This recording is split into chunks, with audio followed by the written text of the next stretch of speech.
A poco de acabar el año queremos despedirnos desde un lugar especial. Aquí, en este escenario, hay vida propia, capaz de albergar grandes historias de ficción, pero también historias hiperreales como la nuestra.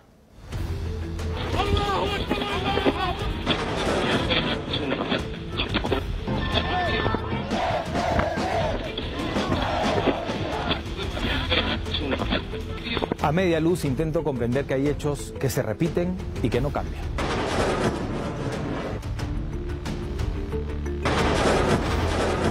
Dolor, mucho dolor, lágrimas que se derraman durante días y meses, una guerra que pasará a la historia.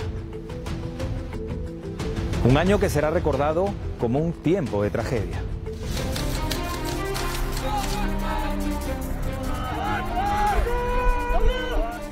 Atacaron por tierra, mar y aire. Unas 3.000 personas disfrutaban de un festival de música cerca de la Franja de Gaza. De repente, la música se detuvo y estelas de cohetes llenaron el cielo. Un ataque brutal sorprendía a Israel. Terroristas de Hamas incursionaron en vehículos, lanchas e incluso en parapente. Mataron a quien se cruzó en su camino.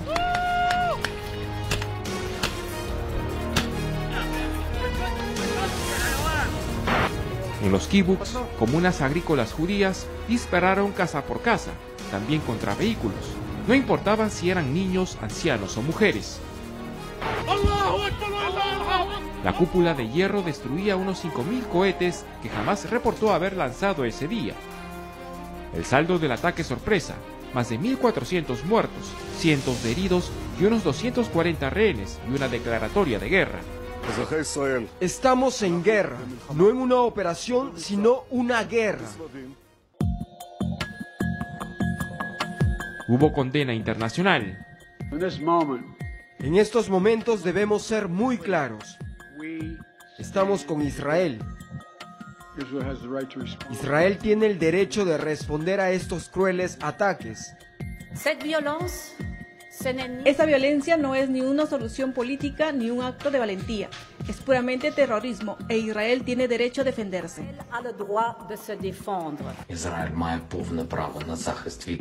Israel tiene todo el derecho a protegerse del terror. Es importante que todo el mundo responda ante el terror. Ningún apoyo para los terroristas.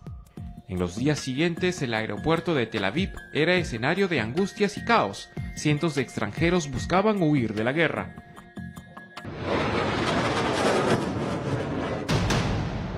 Israel respondió el ataque con una escalada bélica.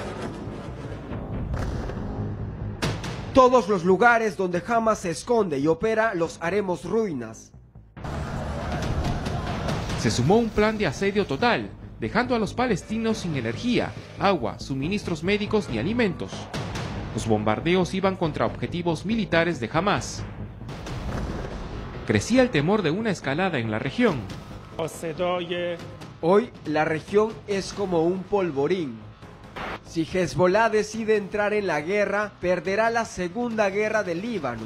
Los atacaremos con una fuerza que ni siquiera pueden imaginar. Con bombardeos de día y de noche, Israel anunciaba una nueva fase de la guerra. La incursión militar terrestre a gran escala era inminente. Los misiles caen en campos de refugiados, hospitales, ambulancias que aseguran transportaban combatientes y armas de Hamas. En su avance terrestre, la fuerza israelí mostró armas y equipos militares hallados en una escuela, así como una red de túneles bajo el hospital de Al-Shifa. Gaza se está convirtiendo en un cementerio para los niños. Líderes mundiales abogaban por un alto al fuego. No tiene ningún sentido añadir más gasolina al fuego, especialmente atacando civiles de ambos lados. Que los ataques y las armas cesen, por favor. El terrorismo y la guerra no llevan a una solución, solo a la muerte y al sufrimiento. Naciones Unidas vivió momentos tensos. Los ataques de Hamas del 7 de octubre no vienen de la nada. El pueblo palestino ha estado sometido a 56 años de ocupación asfixiante. Dígame, ¿cuál es una respuesta proporcionada por el asesinato de bebés, por la violación y quema de mujeres, por la decapitación de un niño? Cuando dices que esos atroces ataques no ocurrieron de la nada, estás tolerando el terrorismo. Creo que el secretario general debe dimitir. El 20 de octubre, Hamás liberaba a 2 mujeres estadounidenses por razones humanitarias. Se insistía en una pausa humanitaria, pero Israel condicionaba. No habrá alto al fuego sin la liberación de nuestros ciudadanos. A 7 semanas del ataque de Hamás y con cerca de 14.000 muertos, la mediación de Qatar, Egipto y Estados Unidos lograba una primera interrupción de los combates. Así, el 24 de noviembre iniciaba una tregua de 4 días entre Israel y Hamás, al mismo tiempo que Hamás liberaba a 24 rehenes, niños y mujeres israelíes, además de tailandeses. Por su parte, Israel entregó 39 reos palestinos. Estamos comprometidos en atraer de vuelta a todos nuestros rehenes. Multitudes vitoreaban a los reos palestinos que dejaban una cárcel en Cisjordania. Israel advirtió, sin embargo, que la guerra no había terminado. Con la tregua, también entraron a Gaza 200 camiones de ayuda. Durante los días posteriores, continuó el intercambio de reclusos y rehenes, entre ellos una niña estadounidense. Ella ha pasado por un trauma terrible. Su madre fue asesinada frente a ella. En la tregua de 7 días, Hamás liberó a 105 rehenes, entre ellos 80 israelíes, a cambio de 240 reos palestinos retenidos por Israel. Termina el 2023 y la guerra continúa con cifras estremecedoras, más de 20.000 muertos y unos 2 millones de desplazados según Palestina. Hay errores que vuelven una y otra vez. El hombre sigue matando. La muerte llega tan rápido y no hay banderas ni grandes apellidos, con excepción. Este tiempo nos deja rostros de aquellos que les tocó vivir lo peor. Padres e hijos despidiéndose, niños huérfanos y familias imposibles de consolar.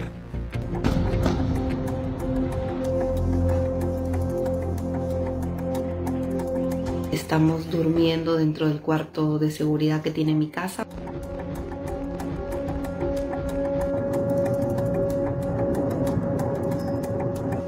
Son las imágenes más desgarradoras que nos ha dejado el conflicto bélico entre las milicias de Hamás y el ejército de Israel. 5 miembros de una familia fueron llevados como rehenes a la franja de Gaza. En la grabación se ve cómo la hija de la peruana, Margot Schneider, carga a sus pequeños y es acorralada por miembros del grupo islamista.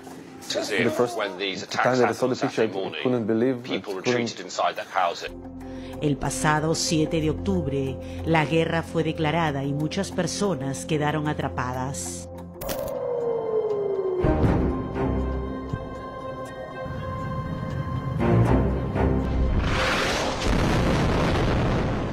Con el pasar de los días, la campaña de bombardeo se intensificó y las desapariciones aumentaron. Las circunstancias por el conflicto bélico obligaron a varios compatriotas a participar en los combates. Han tenido que ir a servir, que están ahorita en la zona de conflicto. Es muy difícil la situación.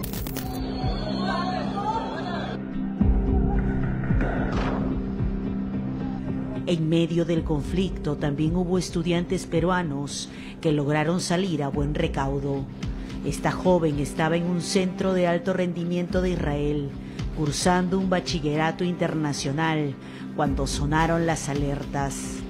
Luego escuchamos el sonido de un misil de la cúpula de hierro y se escuchó muy cerca, y luego el sonido de otra sirena. Inmediatamente todos evacuamos y corrimos al búnker, ¿no?, que estaba cerca de nuestros dormitorios. También hubo turistas que soñaban con visitar Tierra Santa, pero se vieron atrapados por el conflicto. Comienzan a reventar esos que avientan los misiles en el aire. El único peligro es cuando caen esas esquirlas. El conflicto armado que se vive en Israel obliga a muchos peruanos a regresar al Perú. El gobierno canalizó los mecanismos para lograr su retorno.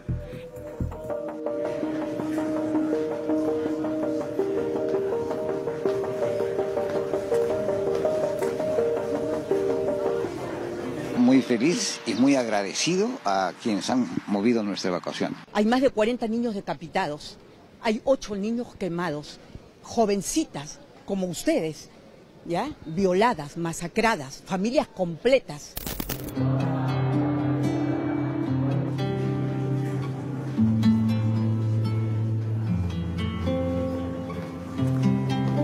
Pero también hay personas que, pese a tener la oportunidad de ser evacuadas de Gaza, prefirieron quedarse para seguir ayudando a más de 700 refugiados. Las religiosas peruanas y mellizas, María del Pilar y María del Perpetuo Socorro, decidieron no abandonar a los refugiados y cumplir con su misión de vida. Aquí en la parroquia Sagrada Familia recibimos a algunos de los heridos leves para ser atendidos y más tarde muchos de los que se refugiaban. El embajador de Perú en Israel, Manuel Cacho Sousa, confirmó la muerte del primer peruano tras el ataque bélico. Su nombre fue revelado por disposición de la familia. Es un ciudadano peruano-israelí, se llama Brando David Flores García. Él era un reservista de las fuerzas israelíes de defensa. Junto a la muerte del soldado peruano-israelí Brandon David Flores a manos de Hamas, se confirmó el deceso del médico peruano Daniel Levi Ludmir. El gobierno gestionó la repatriación de sus cuerpos. Una desgracia muy grande. Es muy grande, esta gente no entiende que la paz es lo más preciado en este mundo.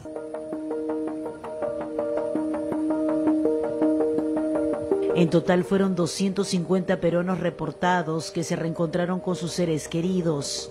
El embajador de Perú en Israel, Manuel Cacho Sousa, fue condecorado en el grado de Gran Cruz.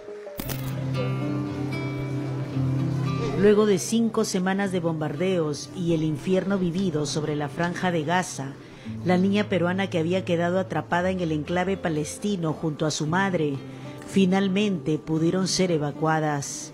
El retorno fue posible gracias a la ayuda de la Cancillería, a través de las embajadas de ambos países.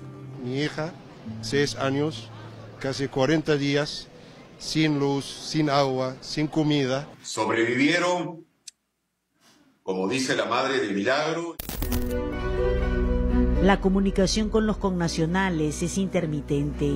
La guerra entre Israel y la organización Hamas en Gaza recrudece y la tensión se extiende por toda la región sin una luz de esperanza.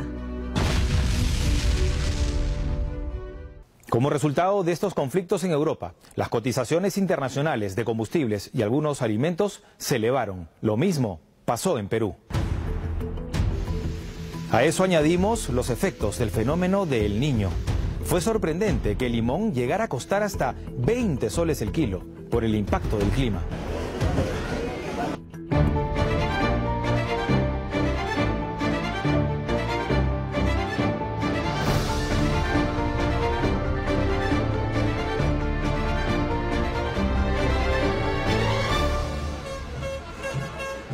Ustedes quieren generar caos y desorden. Están equivocados. Lamentablemente hay un aproximado del costo que asciende a cerca de 800.000 soles, que son tirados al agua prácticamente. Tomar aeropuertos, campamento minero o incursionar en una planta de gas exponiendo la vida de todos los peruanos.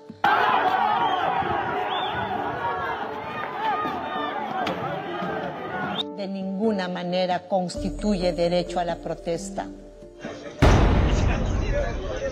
Las protestas y la inestabilidad política al término del 2022 y al inicio del 2023 han influido de gran manera en la marcha de la economía del país en los últimos 12 meses. No voy a renunciar. Mi compromiso es con el Perú y no con ese grupo minúsculo.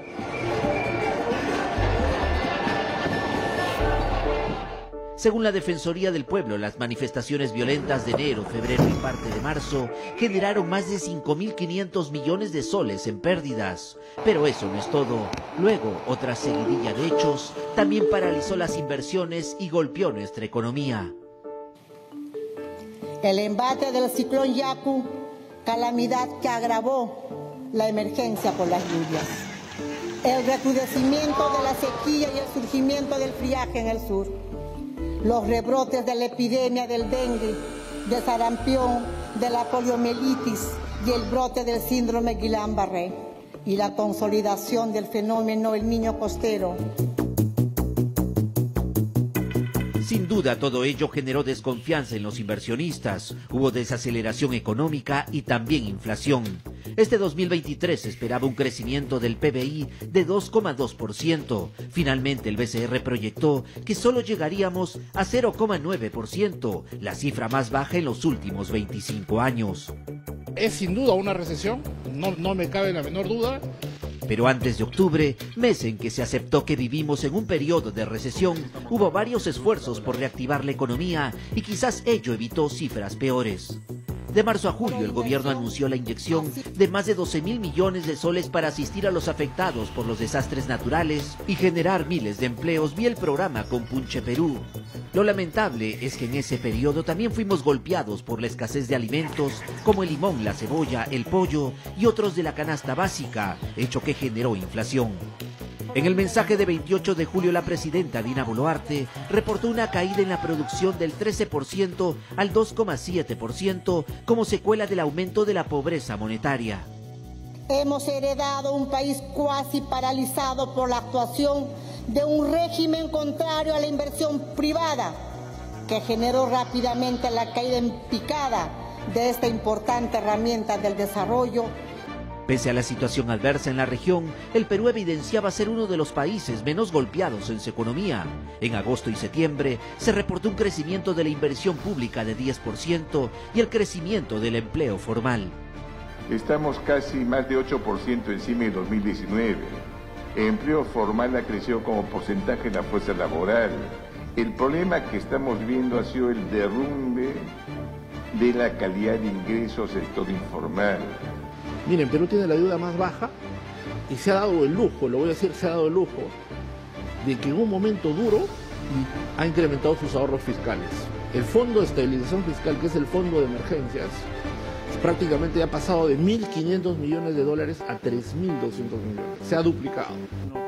El ministro de Economía y el presidente del BCR explicaron que el crecimiento de 2 dígitos de nuestra minería y de la agroexportación, sectores donde el Perú es potencia mundial, fueron el gran soporte de la economía. Ahora se espera que los viajes al extranjero de la presidenta Dina Boluarte y la presencia de los ministros en eventos internacionales atraigan importantes inversiones privadas. Una muestra de la confianza que el Perú continúa generando en la comunidad internacional es la invitación oficial de la Organización para la Cooperación y el Desarrollo Económico, OCDE, con el fin de iniciar nuestro proceso de adhesión. Recuperar la confianza es imprescindible para crecer y lograr el ansiado desarrollo, como también lo es la seguridad jurídica, la lucha contra la criminalidad y estar preparados para desastres naturales como el fenómeno El Niño.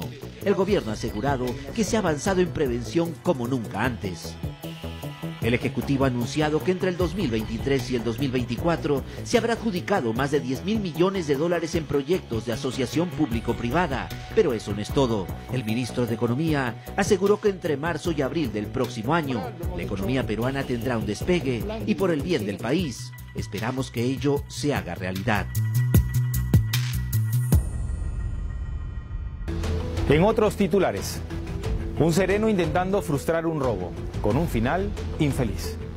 Y cuando la noticia parecía repetirse y expandirse, se declaró en estado de emergencia a 9 distritos en el país. Continuamos con la percepción de que la inseguridad ciudadana sigue siendo el principal problema en el Perú. Se hace necesaria una presencia inmediata y de emergencia de las fuerzas del orden en estas localidades. Estamos hablando de San Juan del Lurigancho, San Martín de Porres en Lima y Sullana en Piura. Corrían los primeros días de septiembre cuando el gobierno declaró en emergencia las zonas más vulnerables a causa de la delincuencia, la criminalidad y la extorsión. Señor, retirarse acá. ¿Dónde está? Señora, por favor, retirarse acá. Ya, tiene que retirarse. Le hemos al hospital acá a la persona, ¿eh? Un momento, está viniendo la ambulancia. La medida restrictiva se dispuso días después de que presuntos extorsionadores detonaran una granada en una discoteca de San Juan del Lurigancho, donde 15 personas resultaron heridas. ¿Dónde tiraron la granada?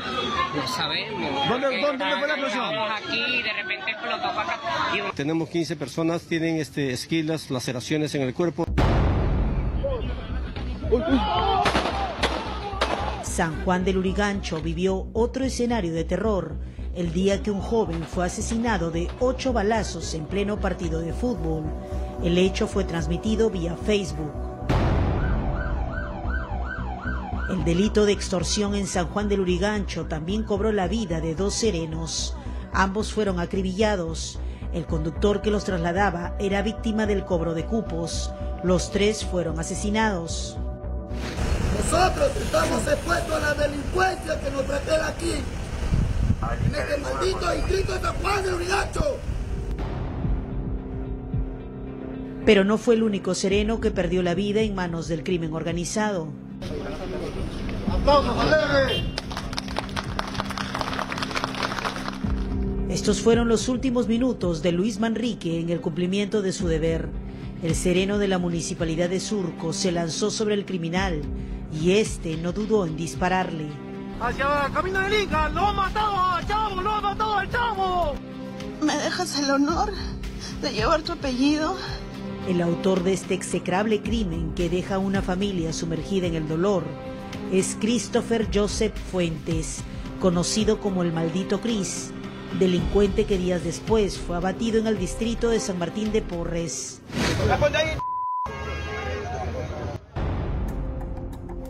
Tras la detonación de una granada en el Hotel Aristo del Lince y el crimen de una presunta trabajadora sexual por el cobro de cupos, el gobierno decidió ampliar la declaratoria de emergencia a otros distritos. Declarar en emergencia al Cercado de Lima, pero también al distrito de Lince.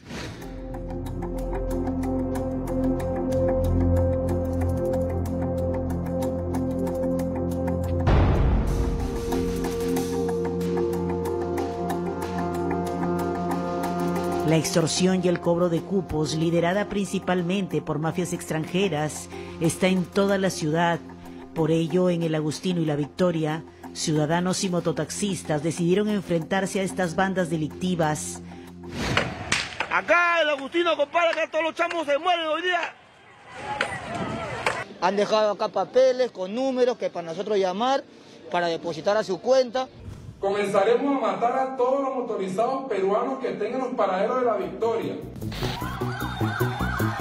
La ola de violencia generada durante esos días obligó a que algunos centros educativos suspendieran las clases.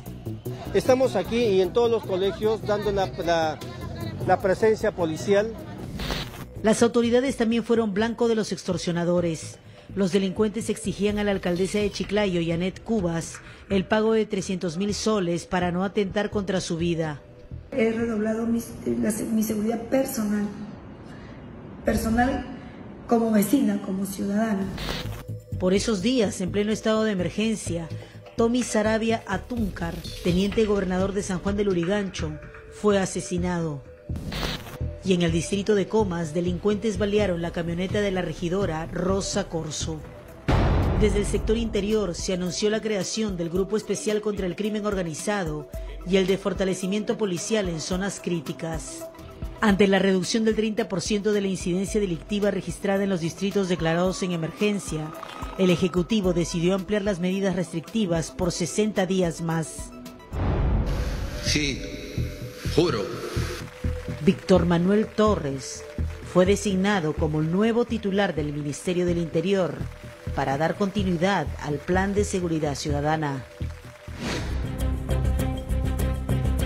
En este breve resumen, graficamos los hechos más resaltantes sobre la inseguridad ciudadana que nos dejó el 2023, un problema nacional que sigue siendo grave.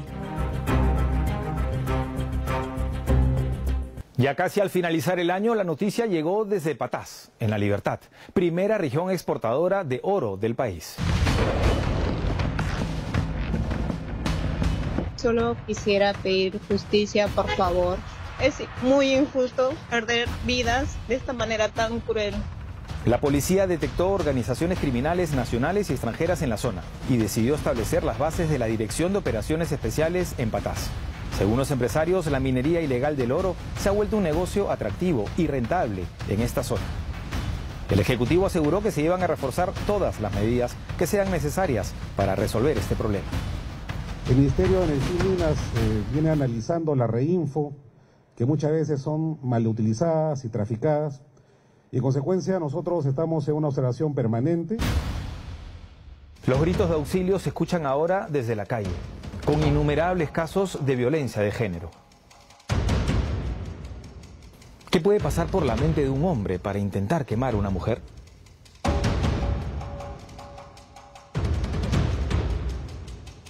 ¿Cuánta crueldad existe en el trágico caso de una niña de 11 años abusada por su padrastro? ¿Es el aborto terapéutico una solución a las altas cifras de agresiones sexuales a menores? Tenía 11 años y quedó embarazada. Ocurrió en Loreto, tras ser víctima de violación sexual por parte de su padrastro. Muchas niñas, por menos, solo por tocamientos o por violaciones se han matado, se han suicidado. Yo creo que esperan todavía que lleguemos a eso. No, por favor, les suplico que no. Aunque denunció el hecho y solicitó el aborto terapéutico, la Junta Médica que evaluó su caso en primera instancia negó el acceso. Pudiera ser que el Hospital de Iquitos no haya desarrollado el protocolo pertinente para estos casos. Velaremos por que se resguarde su salud integral y se restituya sus derechos vulnerados. A solicitud del Ministerio de la Mujer y Poblaciones Vulnerables, y tras ser evaluada por otro grupo de especialistas en Lima, el aborto terapéutico fue autorizado. Y ha sido trasladada el día de hoy a nuestra ciudad capital para poder en el Instituto Materno tener la evaluación de su salud. Esta decisión dividió a la opinión pública. No. La palabra aborto, no. No estoy de acuerdo que sí a las niñas la practiquen el aborto terapéutico. Y no es justo que tengan un niño, porque no es un niño que uno quiere. No se puede ser tan hipócrita, sobre todo cuando de por medio está la vida, su proyecto de vida de esa menor. ¿Qué culpa tiene que no la hayan cuidado de los 8 años? ¿Dónde está el Estado? Exigiremos de manera inmediata al Ministerio de Salud que envíe la información y sustento médico por el cual autorizaron asesinar a un ser humano indefenso. Además, la ley peruana considera delito sancionado con cadena perpetua la violación sexual a menores de 14 años. Según datos de Defensoría del Pueblo, proporcionados por el Ministerio de Salud, del 1 de enero al 7 de noviembre del 2023, 1.034 niñas y adolescentes de 11 a 14 años dieron a luz.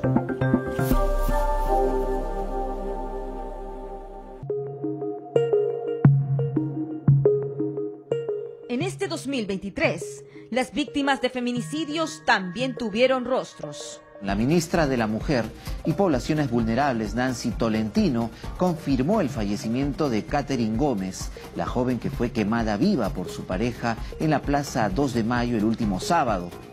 Informábamos uno de los casos de feminicidio que más conmoción generó en el Perú.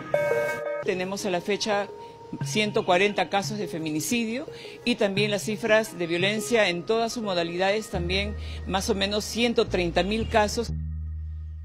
Lima Metropolitana, Arequipa, Huánuco, Cusco y La Libertad son las regiones con mayores casos de feminicidio. Los casos de feminicidio aumentaron en relación al 2022, escenario alarmante que amenaza el desarrollo de las niñas y mujeres en el Perú, una tara social que todos debemos erradicar.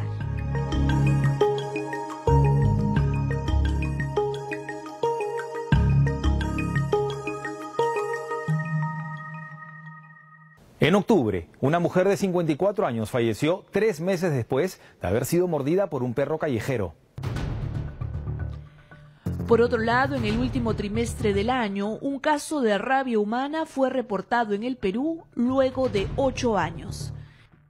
Se trataba de una mujer de 54 años que vivía en el distrito de Chiguata, quien fue mordida por un perro y luego de 3 meses fue derivada al Hospital Regional Honorio Delgado Espinosa.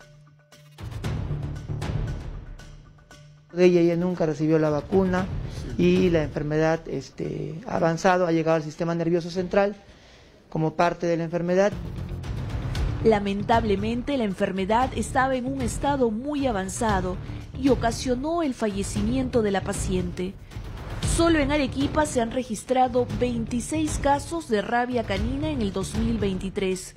Vemos que un 49% de la población canina no ha sido inmunizada. La población se encuentra en riesgo de contraer el virus de la rabia.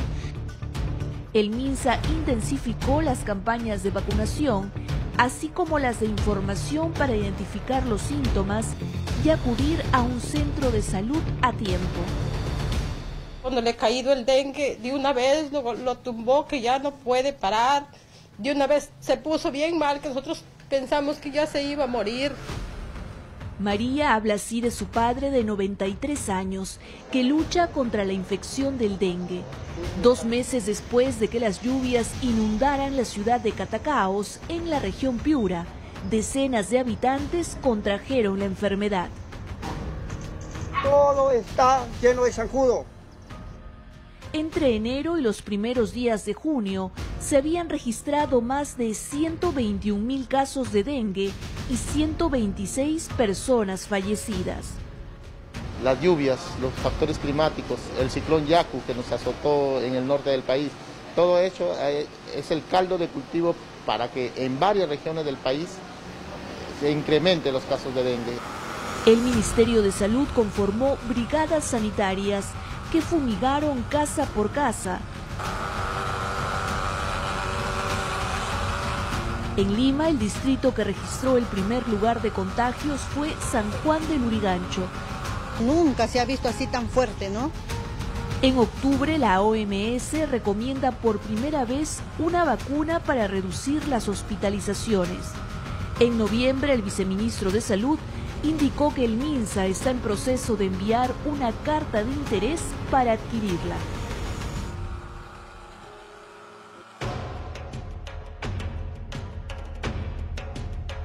En junio, nuestro país tuvo el brote de otra enfermedad que se asocia al incremento de lluvias en zonas endémicas, el síndrome de Guillain-Barré. El síndrome por sí mismo no es contagioso, es una condición autoinmune que afecta nuestro sistema de defensas. Hasta el 8 de julio ya se registraban 191 casos, 4 de ellos en pacientes que fallecieron, por lo que el gobierno declaró el estado de emergencia sanitaria. La decisión se tomó para favorecer la adquisición de la inmunoglobulina. Es un compromiso ya establecido con la OPS y además de eso, la declaratoria de emergencia nos va a permitir inyectar la suficiente cantidad de presupuesto para la adquisición de este producto farmacéutico en el mercado internacional. Sobre la COVID-19, tras vivir 3 años de pandemia, en mayo del 2023, la Organización Mundial de la Salud declaró el fin de la emergencia sanitaria. El 31 de agosto, el MINSA confirmó la llegada a nuestro país de una subvariante conocida como ERIS o Eje 5. Y hoy ya tenemos confirmado 2 casos. La recomendación es inmunizarse con la vacuna bivalente. Porque se siguen muriendo personas por COVID en el Perú. Lamentablemente son pacientes vulnerables que no se han vacunado. Y en el cuarto refuerzo, que es el que hasta ahora nos recomienda como garantía para estar protegidos, no llegamos ni al 1%. En el mundo, casi 800 millones de personas han contraído la enfermedad y en nuestro país, más de 220.000 compatriotas han fallecido por la pandemia. Por ello es importante la vacunación, porque incluso inmunizarse nos ayuda contra los síntomas del post-COVID. En julio, Ecuador y Perú elevaron las alertas ante la amenaza del fenómeno del Niño. Seguimos enfrentando pronósticos complejos y el calentamiento global vuelve el escenario aún más impredecible.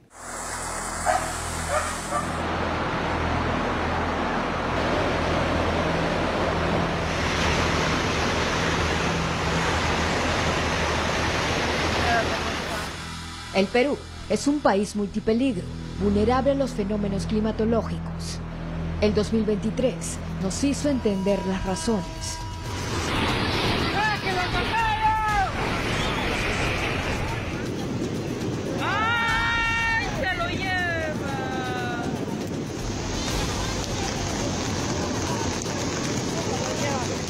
El 3 de marzo de 2023, las lluvias intensas propiciaron que el gobierno declarara estado de emergencia en 7 regiones, desde Tumbes hasta Lima.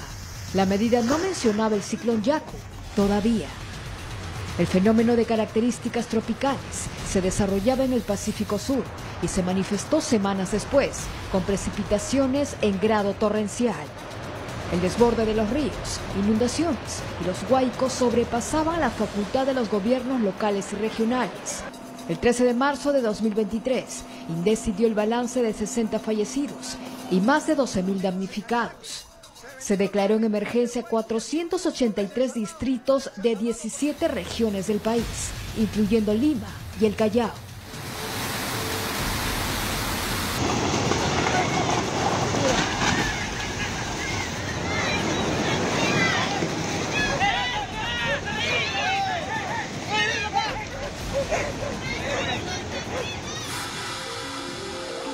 La situación motivó que el Ministerio de Educación postergara el inicio del año escolar 2023 en el 55% de colegios a nivel nacional, como en Chaclacayo. Pero no fue hasta el 14 de marzo que Lima Provincias activó las alarmas. El cauce natural de la quebrada Malanche liberó toda su energía hasta su desembocadura en Punta Hermosa. La situación motivó que el presidente del Consejo de Ministros, Alberto Tarola, declarara en emergencia los balnearios. Se va a decretar la emergencia también en San Bartolo, en toda la Punta Hermosa, en Pucusana. Toda la capacidad operativa de nuestras Fuerzas Armadas está al servicio de la emergencia. El crecimiento desordenado y sin planeamiento de la ciudad es nuestra principal amenaza. Las consecuencias se explican solas. Pero el río Rímac no solo sacó de su cauce a viviendas en Chosica, Cieneguilla o Chaclacayo. Hizo lo mismo el 21 de marzo de 2023 en San Martín de Porres. Un rescatista casi murió en su intento de búsqueda de 2 personas. Con las horas se confirmó el deceso de los 2 habitantes de la casa que hoy se encuentra deshabitada. El clima no nos dio tregua el 2023. Mientras el ciclón Yaku se iba, el fenómeno El Niño Costero hacía su aparición en abril. Lima, Callao y las regiones de la costa norte empezaron a soportar olas de calor nocturno. Inundaciones, huaicos y el desborde de los ríos pusieron en jaque el norte del país, lo que generó la declaración de emergencia en distritos de Piura, La Libertad, Lambayeque y Cajamarca. El 24 de abril, el Centro de Operaciones de Emergencia Nacional COE daba el balance de 99 fallecidos, 13 desaparecidos, 65.289 damnificados y 377.199 afectados, sin contar las cientos de viviendas destruidas e inhabitables. No obstante, la naturaleza aún nos tenía reservado algo más.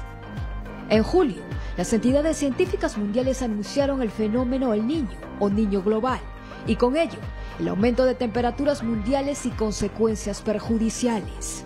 Frente a este panorama, el gobierno decretó el estado de emergencia en 18 regiones por peligro inminente de lluvias y por déficit hídrico. A la fecha se ha batido el récord de gastos en prevención frente al niño. Los recursos se destinaron a acciones para mitigar los impactos de ambos fenómenos. Si algo hemos aprendido de los desastres es que unidos lo podemos todo. Colabora, organízate e infórmate mediante fuentes oficiales. Recuerda, somos 33 millones unidos ante el fenómeno El Niño.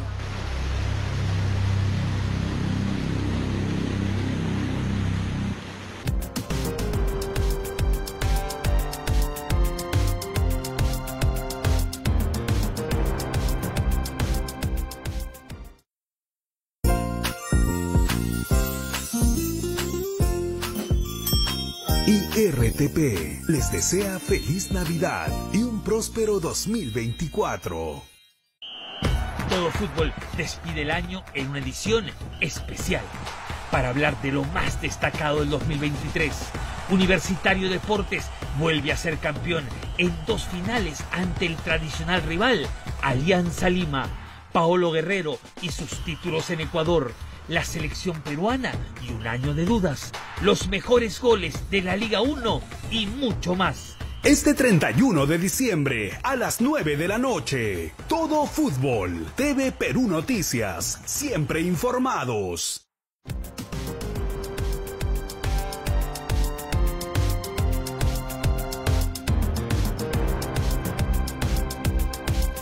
Una implosión puede ocurrir también dentro de una institución pública. Denuncias, acusaciones graves y una sensación de que nos vamos al abismo. La fiscal de la Nación, Patricia Benavides, está siendo investigada por presuntamente liderar una organización criminal.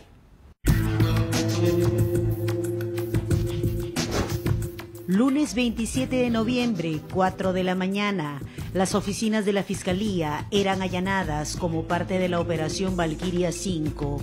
El equipo de fiscales contra la corrupción iniciaba una investigación al interior del Ministerio Público por un presunto caso de corrupción.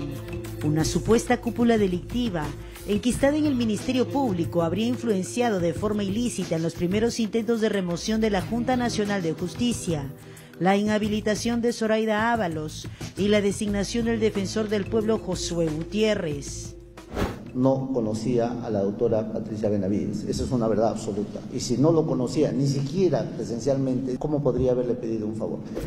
La organización delictiva estaría liderada por la fiscal de la Nación, Patricia Benavides, y conformada por 3 de sus asesores, Abel Hurtado Espinosa, Miguel Ángel Girado Isidro y Jaime Villanueva Barreto. Horas antes de que se iniciara el operativo Valquiria, la fiscal Patricia Benavides convocó en su despacho a su personal de confianza para elaborar la destitución de la magistrada Barita Barreto. Han descabezado al equipo Cuello Blancos, han descabezado al equipo Lavajato y estaban camino a consumar el cese de la fiscal Marita en el equipo especial que investiga los casos contra Pedro Castillo. Creo que muestras de que no hay ningún compromiso de la fiscal de la Nación con la lucha contra el delito, el crimen, la corrupción. Esa misma madrugada también se hacía efectiva la separación de su asesor Jaime Villanueva. Antes de su detención, Villanueva se internó en una clínica, pero al no presentar nada grave en su estado de salud, fue detenido para cumplir una detención preliminar por 10 días. En esta revelación de conversaciones publicadas en medios periodísticos, se evidencia cómo Jaime Villanueva intercedía para asegurar votos de parlamentarios a cambio de beneficios. Como ella misma le dijo, yo soy el único autorizado para hablar en su nombre y coordinar con ustedes. Los chats también muestran acuerdos para decisiones claves del Congreso, vinculadas por ejemplo a la remoción de la Junta Nacional de Justicia, a fin de evitar una eventual destitución de Benavides. Lo mismo habría sucedido con la designación de Josué Gutiérrez como defensor del pueblo. Bajo la misma modalidad se habría promovido la inhabilitación de Zoraida Ábalos como fiscal de la Nación. Se habría coordinado individualmente con algunos parlamentarios. Ahí figura mi nombre, si quieren investigarme, que me investiguen. Nunca, por eso digo, es tan subjetivo esto que yo ni siquiera lo conozco. Ninguna relación, ninguna vinculación, ni presión, ni sometimiento. Ese mismo lunes, en horas de la tarde, tras el escándalo de corrupción, la fiscal de la Nación, Patricia Benavides, emitía un pronunciamiento y anunciaba una denuncia constitucional contra la presidenta de la República por las muertes ocurridas durante las protestas sociales de diciembre y enero. He formulado denuncia constitucional ante el Congreso de la República contra los ciudadanos Diner Cilia Boluarte Segarra. No se debe permitir la muerte de ningún peruana ni peruano, así como tampoco el abuso del poder. Expresamos nuestra condena ante tan deslenable maniobra política con la que, utilizando indebidamente la memoria de compatriotas fallecidos, se pretenda distraer la atención de una denuncia gravísima. Un nuevo audio revelaba la conversación con un parlamentario para inhabilitar a Zoraida Ábalos. También mencionaba a la fiscal de la Nación. Te pido, por favor, nos ayudes porque es importante sacar los votos. Mira que esta señora ya ha salido con todo. Si puede mover un comunicado de la Junta, imagínate lo que la Junta va a hacer acá. Va a querer suspender a Patricia. La Junta Nacional de Justicia inició un proceso disciplinario contra la titular de la Fiscalía de la Nación a raíz de la investigación iniciada en su contra por liderar una supuesta red criminal en las altas esferas de su institución. 2 magistrados se encuentran con un proceso ante el Poder Judicial, que es el amparo, así es, correcto. Y el segundo, la segunda causal es que 3 de los miembros de la Junta están investigados en una carpeta fiscal. El Congreso también presentó una nueva denuncia constitucional y pidió su inhabilitación. A una semana del escándalo de corrupción, la fiscal de la Nación asistía ante la Comisión de Fiscalización para decir su verdad. No existe una organización criminal, ni lidero una organización criminal.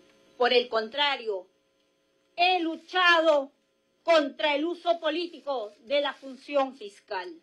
Denuncio un montaje, una motivación política, porque las investigaciones sobre las muertes sucedidas en las protestas sociales no podían detenerse.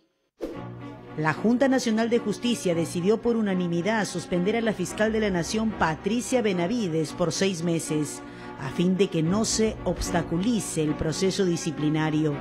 Tras darse esta medida, Juan Carlos Villena asumió el cargo como fiscal interino, luego de la declinación del fiscal supremo, Pablo Sánchez.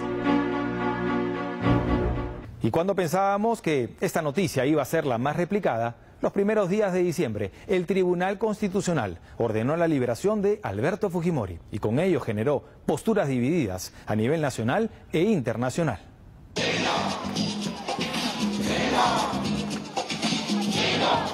El esperado reencuentro familiar se dio en la puerta del penal de Barbadillo de Ate.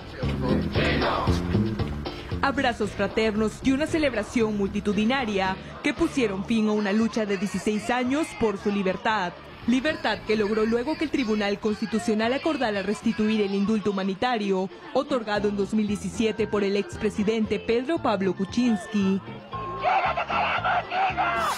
Desde la Corte Interamericana de Derechos Humanos se pidió al Estado peruano abstenerse de ejecutar su liberación.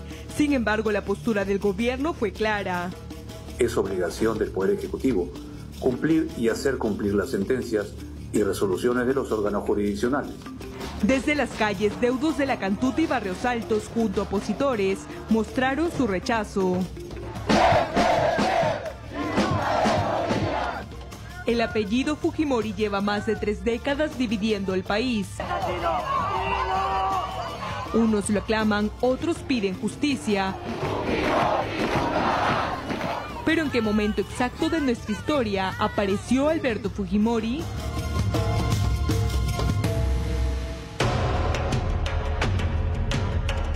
Fue en 1990 cuando, montado en un tractor, se insertó en la esfera política.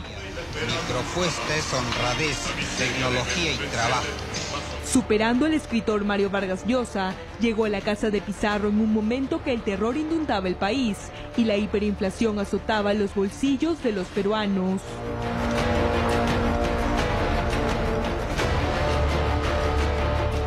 Muertes en 1991 y 1992 terminaron poniendo en jaque a Fujimori. En 20 años o en 15 años de guerra de subversión solamente hubieron 2 casos. En la guerra, señor, está lleno de cantutas y barrios altos. El Fujishock había regularizado la economía, pero la crisis política estaba por llegar a uno de los puntos más álgidos de la historia peruana. Disolver temporalmente el Congreso de la República, reorganizar totalmente el Poder Judicial, el Consejo Nacional de la Magistratura, el Tribunal de Garantías Constitucionales y el Ministerio Público. ¿Puede estar un senador? ¿No se puede? A ese 5 de abril del 92 le siguieron 2 reelecciones que cayeron en picada a inicios del nuevo milenio, en una salita del CIN que desnudaba la corrupción enquistada en el régimen. Un congresista de la República recibiendo dinero que le pertenece a todos los peruanos.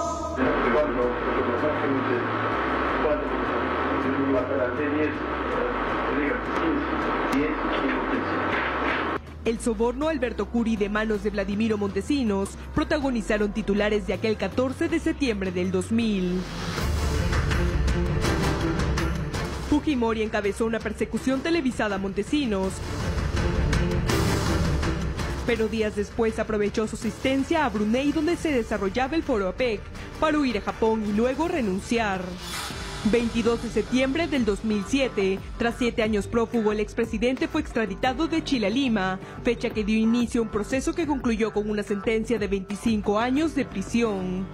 La primera sentencia fue por usurpación de funciones, por ordenar a un falso fiscal allanar la casa de la esposa de su ex asesor.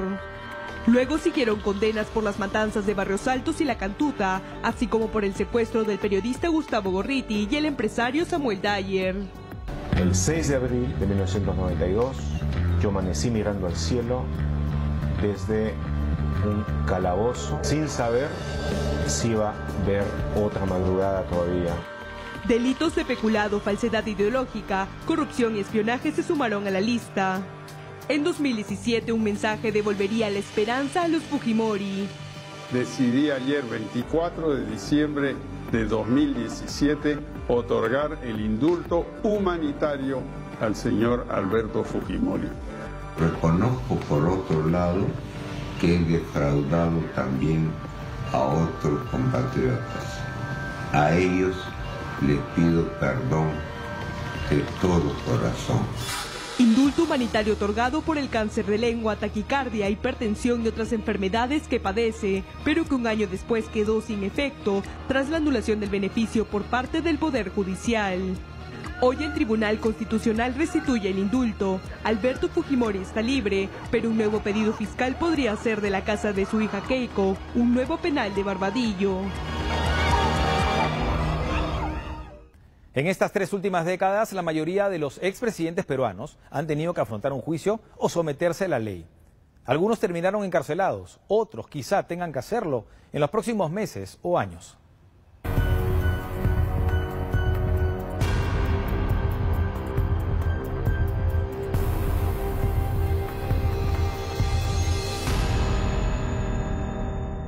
El 23 de abril de este año, la justicia peruana logró la extradición del expresidente Alejandro Toledo desde los Estados Unidos. El exmandatario dilató este momento con acciones legales. Hoy enfrenta un juicio por corrupción y está detenido en el penal de Barbadillo. Antes de ser extraditado, pidió seguir el juicio con arresto domiciliario. Que me den un arresto domiciliario o una situación similar a la que tiene ahora el expresidente Pedro Pablo Kuczynski. Y yo no me voy a escapar nunca, porque si lo haría, estoy admitiendo que yo he participado en algo ilícito. Toledo, de 77 años, negó haber recibido coimas de Odebrecht, pero se le acusa de haber cobrado $25 millones a esa empresa para favorecerla en la concesión de la carretera interoceánica tramos 2 y 3. El principal testigo de cargo es el exdirectivo de Odebrecht, Jorge Barata, quien en el 2016 aseguró a la Fiscalía de su país que la constructora pagó $20 millones a Toledo por este beneficio. En otro ambiente del penal de Barbadillo se encuentra el expresidente Pedro Castillo, quien también alega inocencia y demanda su libertad.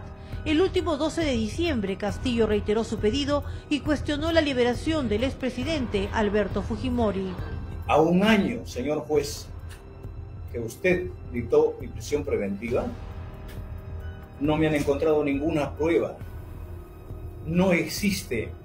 Yo quisiera que la fiscal o el procurador me muestre un voucher, me muestre un video, me muestre una prueba suficiente donde yo recibo dinero. ¿Dónde están los millones que dicen que yo he recibido y que yo lidero una organización criminal? Castillo fue destituido por el Congreso por incapacidad moral permanente y detenido por rebelión en diciembre de 2022, tras decretar infructuosamente la disolución del Congreso y la instauración de un gobierno de excepción. En tanto, el expresidente Ollanta Humala está lidiando con 2 juicios en libertad. Por lavado de activos en el caso Odebrecht, la Fiscalía pidió 20 años de cárcel. y por presuntamente haber intercedido en la compra de un equipo de interceptación telefónica que nunca entró en funcionamiento, el Ministerio Público pidió 10 años de cárcel. Pero el proceso judicial por lavado de activos podría dar otro giro. El principal testigo, Jorge Barata, se negó a declarar en contra del exmandatario. El fiscal Rafael Vela, quien fue retirado del equipo especial Lava Jato, señaló en su momento que la defensa de Humala busca que los testigos no declaren en su caso. Si es que existiría una genuina voluntad de esclarecimiento de la verdad, ¿por qué no permitir que declaren? Y que finalmente sean interrogados por sus propios abogados también y por el colegiado que está presente. En el 2016, Barata había asegurado que Odebrecht aportó $3 millones para la campaña electoral del Partido Nacionalista en el 2011. Esta versión fue ratificada por el colaborador eficaz Barata en el juicio oral por pagos ilícitos en el caso Metro de Lima. Este testimonio podría ser usado en el juicio contra Humala. Nosotros hemos aportado a la campaña del señor Humala, a la campaña de la señora Keiko Fujimori. Barata también aseguró haber aportado a la campaña electoral del expresidente Pedro Pablo Kuczynski. El exmandatario, quien estuvo en prisión, enfrenta en libertad 2 procesos vinculados al caso Odebrecht, Interoceánica Sur y el caso Westfield. La Fiscalía sostiene que participó en una presunta organización criminal que recepcionó $12 millones de Odebrecht y otras empresas. En tanto, la investigación contra el expresidente Martín Vizcarra por el caso Lomas de Hilo y Hospital de Moquegua continúa.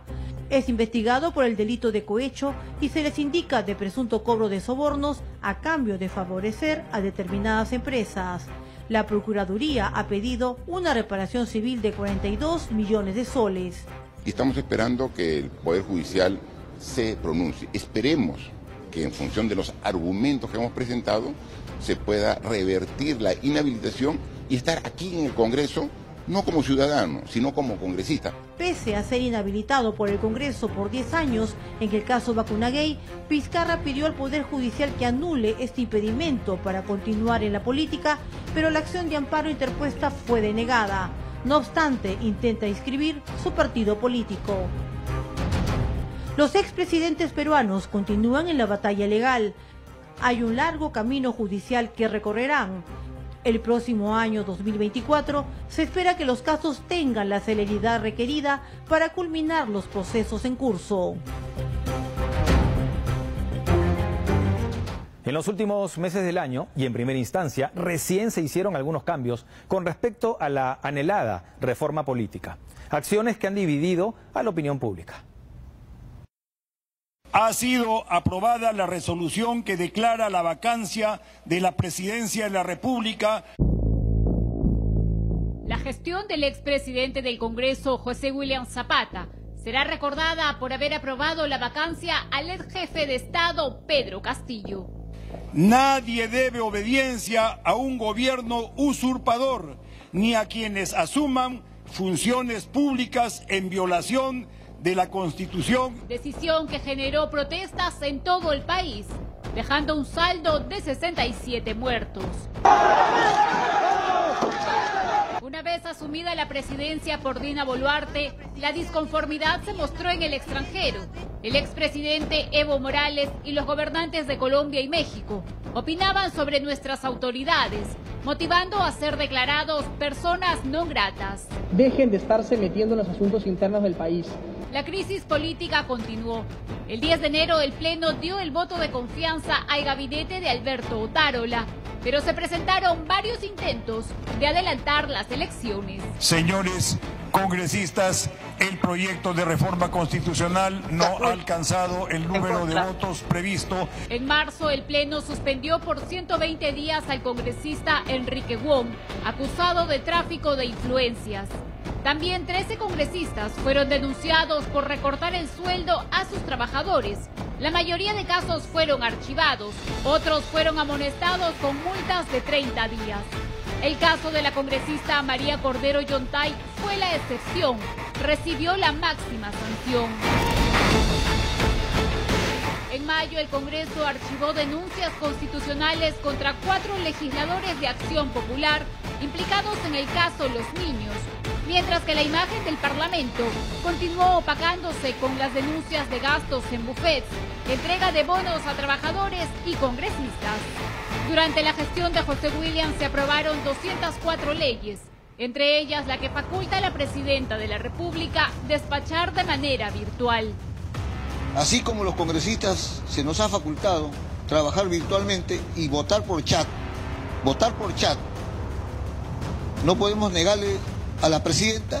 También aprobaron las denuncias constitucionales contra el expresidente Pedro Castillo, Betsy Chávez y los exministros Willy Huerta y Roberto Sánchez. El Pleno también aprobó acusar constitucionalmente a la exlegisladora Luciana León e inhabilitó en el ejercicio de la función pública a la exfiscal de la Nación, Zoraida Ábalos. El 26 de junio del 2023, Alejandro Soto asumió la presidencia del Congreso. Es un honor para mí presidir esta mesa directiva que tiene el compromiso de trabajar por la institucionalidad. Una alianza controversial que unió en la mesa directiva a Alianza para el Progreso, Avanza País, Perú Libre y Fuerza Popular. Al iniciar la legislatura, Soto afrontó denuncias e investigaciones en su contra. La contratación de la madre de su hijo en su despacho, los supuestos aportes voluntarios de sus trabajadores para mejorar su imagen y también la acusación de haberse beneficiado con la ley de prescripción. Sin embargo, recibió el respaldo de las bancadas que lo salvaron. Porque el presidente del Congreso nos ha señalado personalmente de que no tiene ninguna carpeta fiscal abierta. Bajo la gestión de Soto se aprobaron más de 100 normas. Se otorgó facultades al Ejecutivo para legislar en materia de seguridad ciudadana. Se aprobaron 5 viajes al exterior de la Presidenta de la República. También se aprobó la ley que reconoce derechos al concebido, la prohibición del matrimonio en menores de edad y el presupuesto general de la República para el 2024. El 28 de septiembre, la súbita muerte del primer vicepresidente del Congreso, Hernando Guerra García, conmocionó el ámbito político. Durante este periodo fueron interpelados los ministros de Defensa, de Ambiente, de Energía y Minas y el último del Interior, quien fue censurado. El fraccionamiento de las bancadas debilitó al Congreso en el 2023. Más de 50 congresistas renunciaron a sus grupos parlamentarios y dieron origen a otros. Perú Libre se fraccionó. Acción Popular también sufrió bajas tras la designación de Darwin Espinosa, investigado por el caso Los Niños, como vocero del grupo parlamentario. Eligen al peor, no puedo seguir en una bancada donde hacen lo que quieren. Durante noviembre, el Parlamento aprobó en primera votación el retorno a la bicameralidad, propuesta que deberá ser ratificada en la próxima legislatura. Ya en diciembre, la Comisión de Economía dejó en pausa el debate del nuevo retiro de fondos de las AFP, decisión que para muchos fue darle la espalda al pueblo. Y en la última sesión del Pleno, tras varias idas y vueltas, aprobaron que la Comisión de Justicia retome la investigación en contra de los integrantes de la Junta Nacional de Justicia. El Congreso terminó el 2023 sumando más investigaciones para sus propios integrantes. Uno de los últimos, Juan Carlos Lizarzaburu, quien utilizó frases ofensivas contra su colega Patricia Juárez durante la sesión de una comisión. Nosotros no podemos permitir que aquí, donde hacemos las leyes, tengamos gente que nos afecta de esa manera. Hechos como estos han ocasionado que la desaprobación al Parlamento alcance un 88%. Uno de los objetivos del gobierno durante el 2023 fue recuperar la política exterior del Perú, con el propósito de colocar a nuestro país en el radar de todos los inversionistas internacionales. La presidenta Dina Boluarte sostuvo, en ese marco, importantes reuniones bilaterales con líderes de la economía mundial. Estamos ya observando en imágenes a la presidenta Dina Ercilia Boluarte Segarra. La presidenta Dina Boluarte arribó a Brasil luego que el Congreso de la República aprobara el proyecto de ley que permite a un mandatario ejercer el cargo de manera remota desde el extranjero. Dina Boluarte participó de la 4ª Cumbre de Países Amazónicos en Brasil y presentó la visión de Amazonía con rostro humano. Y en esa misma línea también va el presidente Lula porque a él también le duele, como a esta presidenta peruana, la pobreza que está prácticamente enraizada en nuestra Amazonía. También se usó la tecnología para despachar de manera remota con el Consejo de Ministros. El Perú está en el ojo del mundo y estamos de vuelta. Esta frase marcó el primer viaje de la presidenta Boluarte a los Estados Unidos, donde participó de la 78ª Asamblea General de la Organización de las Naciones Unidas, siendo la primera presidenta mujer del Perú en asistir a tan importante evento. Y en el Times Square, símbolo de Nueva York, la presidenta Boluarte, al lado de empresarios peruanos, participó de la presentación de la marca Perú. En medio de los ataques registrados en Israel, muchos compatriotas quedaron atrapados y era necesario una inmediata evacuación. Fue a su arribo al aeropuerto de Roma, en Italia, que la jefa de Estado ordenó que el avión presidencial acuda a Israel en apoyo de los peruanos para ser repatriados. Mientras esto ocurría, la mandataria sostuvo una serie de reuniones con empresarios alemanes, quienes destacaron la estabilidad económica que hoy se vive en el país. En Roma, la jefa de Estado fue recibida por el Papa Francisco y posteriormente se reunió con el cardenal Pietro Paroli y Monseñor Paul Gallagher, con quienes abordó las relaciones entre Iglesia y Estado, el fenómeno de las migraciones y el cambio climático. Culminadas las actividades en Europa, la presidenta retornó al Perú y lo hizo con los peruanos rescatados en Israel.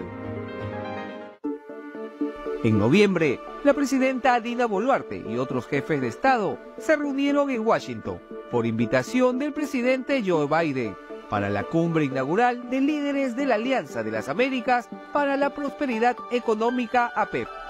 Asimismo, fue recibida por un grupo de senadores en el Capitolio norteamericano. Luego sostuvo una audiencia con el presidente del Banco Interamericano de Desarrollo, Ilan Goldfand.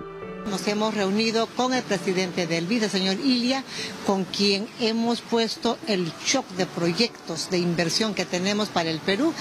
Además, la presidenta tuvo la oportunidad de dialogar de manera directa con los directores ejecutivos de diversas compañías multinacionales que buscan invertir en el Perú. Me alegra ver que Perú está mucho más estable, que están logrando cosas que hasta hace poco se pensaban muy difíciles.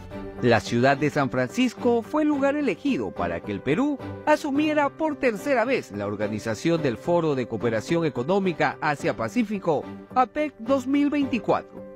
El presidente de los Estados Unidos, Joe Biden, transfirió esta responsabilidad a la presidenta Dina Boluarte. Sumayata Yamkasun Cusca.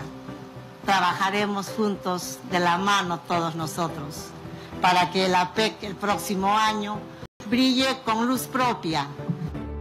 También es importante mencionar que durante la reunión anual Cumbre del Foro de Cooperación Económica Asia-Pacífico APEC, que se desarrolló en San Francisco, la presidenta Boluarte sostuvo 7 reuniones bilaterales con jefes de gobierno, entre ellos el presidente de China, Xi Jinping, y el presidente de Corea, entre otros. Lo que se espera para el 2024 es cumplir con los objetivos de crecimiento económico sostenible y la prosperidad en la región.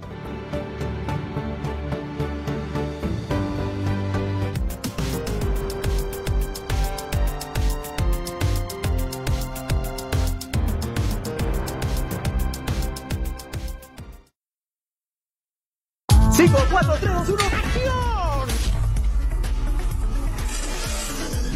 Perú merece una televisión en armonía con su grandeza. ¡Ay, ay, ay! Somos la televisión que refleja el orgullo por lo nuestro. Nos une el compromiso, el optimismo. Bueno, bonito. La pasión de construir una televisión para todos. Apostamos por una señal moderna, competitiva, inspiradora. Contenidos innovadores que reflejan nuestra peruanidad. En TV Perú somos diversidad. Somos fiesta. Somos alegría. Somos calidad. somos el punto de encuentro de integración, de conexión para toda la familia. TV Perú nos une. Nos une. Nos une. Nos une. Nos une. Nos une. Nos une. Nos une. Y en el 2024, el IRTP seguirá proponiendo contenidos en todas sus plataformas que inspiren amor por lo nuestro y llenen de orgullo a todos los peruanos y peruanas. Información todos los días, a toda hora y con la mayor cobertura. TV Perú Noticias, siempre informados. Estamos en 7.3 de TDT, 31 y 731 de Movistar, 14 y 514 de Claro TV, 1190 de DirecTV, 92 de Best Cable, 12 de Star Globalcom. Y también síguenos en nuestras plataformas digitales: Twitter, Facebook, YouTube, Instagram, LinkedIn y TikTok.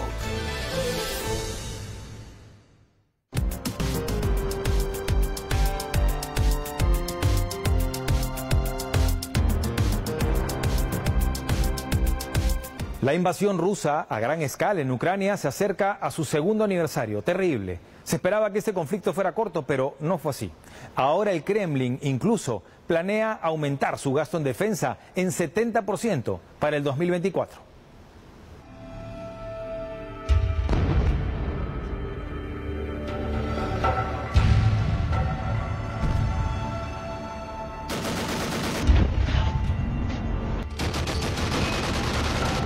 He decidido una operación militar para proteger a quienes han sido objeto de intimidación, genocidio por parte del régimen de Kiev durante años. Para ello lucharemos por la desmilitarización y desnazificación de Ucrania.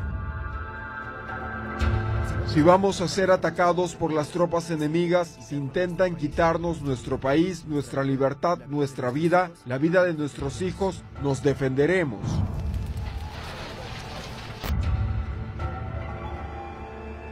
La agresión de Putin contra Ucrania terminará costándole caro a Rusia, económica y estratégicamente. Nos aseguraremos de eso.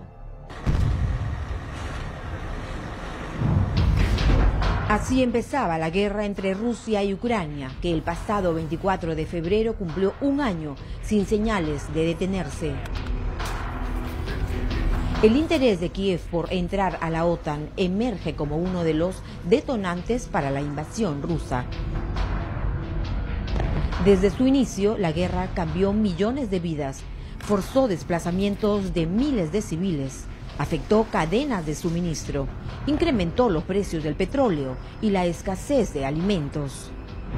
En enero, Putin declaró por primera vez a un alto el fuego, pero para Kiev habría tregua solo si Rusia abandonaba zonas ocupadas. Era 24 de junio cuando las alarmas saltaron en Rusia. Mercenarios del grupo Wagner se rebelaban ante el Kremlin. Su líder, Prigozhin, exigía la destitución del ministro de Defensa por su gestión de la guerra en Ucrania. Muchos de nuestros combatientes camaradas han sido asesinados. La maldad contenida en el liderazgo militar del país debe ser detenido. La guerra no se inició para desmilitarizar y desnazificar Ucrania. Putin aseguró castigo por la traición. Los que se embarcaron en el camino de la traición, que prepararon una rebelión armada, que se embarcaron en el camino del chantaje y de métodos terroristas, sufrirán castigo. Las fuerzas de Wagner llegaron a unos 200 kilómetros de Moscú. La ciudad se blindó, pero la mayor revuelta contra Putin se desvaneció tras un acuerdo con Prigozhin. A 2 meses de su fallido motín, Prigozhin murió en un misterioso accidente aéreo.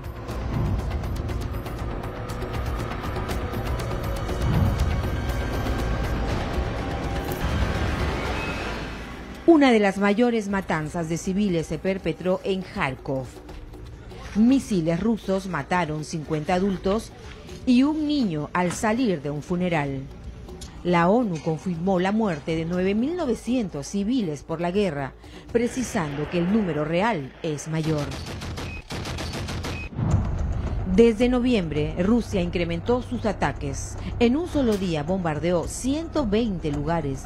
Ambos países usan drones para reconocimientos y ataques. El bombardeo es constante, nuestra comunidad está sufriendo, cada día llegan al menos 30 proyectiles. Hay bombardeos tanto por la noche como durante el día y a lo largo del día también. Da miedo, ¿no? La guerra en Medio Oriente está quitando el foco. Creo que es uno de los objetivos de la Federación Rusa. Entendieron que habrá menos foco en Ucrania. Rezo con ustedes por la paz en su martirizado país. No nos olvidemos de la martirizada Ucrania. Ante el Foro de Paz de París, Zelensky advertía: el mundo se encuentra en una encrucijada. Las guerras locales pueden provocar un colapso global. A casi 2 años de guerra no se concreta el ingreso de Ucrania a la OTAN.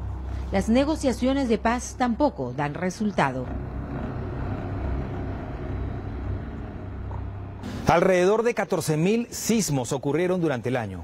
Turquía, Marruecos y Afganistán son los países que más víctimas mortales registraron, superando las 50.000 durante el 2023.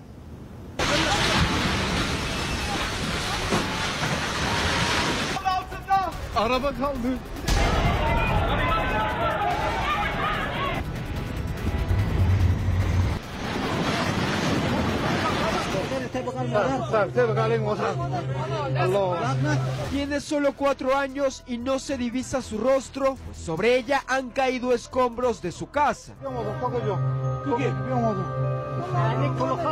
Su cuerpo está sepultado bajo tierra.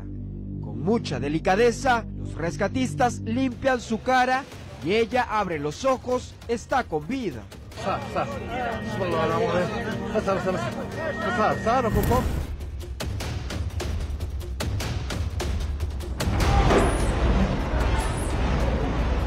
Eran las 11:11 de la mañana del sábado 7 de octubre, cuando la tierra se movió con una magnitud de 6.3 en la provincia afgana de Herat. Así de destrozadas quedaron las aldeas.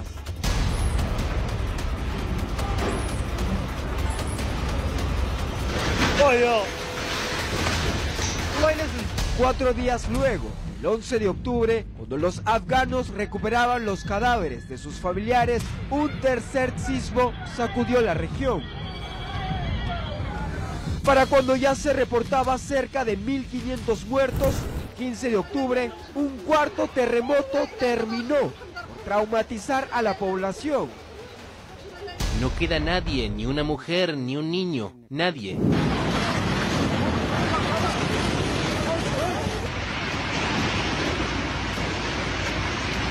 Más de 20.000 familias enteras también fueron sepultadas en Turquía, con un saldo gigantesco de más de 55.000 muertes. Casas y edificios se caían en cuestión de segundos.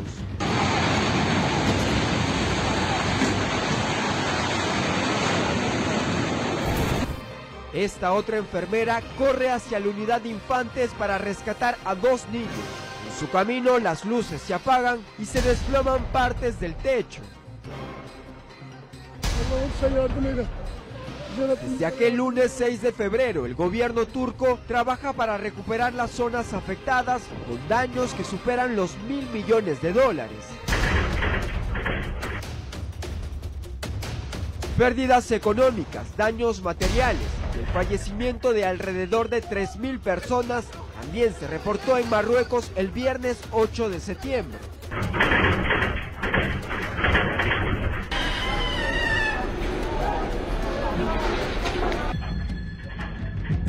Afganistán, Turquía y Marruecos presentan los sismos más devastadores del 2023. Sin embargo, la tierra no paró de moverse durante este año. En Nepal, 157 personas fallecieron por un sismo de 5.7. En Ecuador, 14 fueron las víctimas mortales. En tanto, en Filipinas se registró 11 fallecimientos. Indonesia y Haití reportan 4 muertos, Colombia 2 fallecidos, mientras que Japón e Italia tienen al menos una víctima mortal. Cultura de la prevención de los ciudadanos con su mochila de emergencia, así como el reforzamiento por parte de las autoridades, siempre salvan vidas. Argentina y Ecuador celebraron elecciones presidenciales este año, con discursos contra el establecimiento político. ¿Qué dejaron estos procesos electorales para Latinoamérica? Veamos. He decidido aplicar el artículo 148 de la Constitución de la República, que me otorga la facultad de disolver la Asamblea Nacional por grave crisis política y conmoción interna. Un anuncio que marcó un antes y un después en la crisis política y de seguridad. Unas elecciones adelantadas entraron en la agenda, cuando el país aún estaba conmocionado por el homicidio de Agustín Intriago, alcalde de Manta. Era el 7º político asesinado hasta el mes de septiembre y fue el preludio de lo que pasaría más adelante.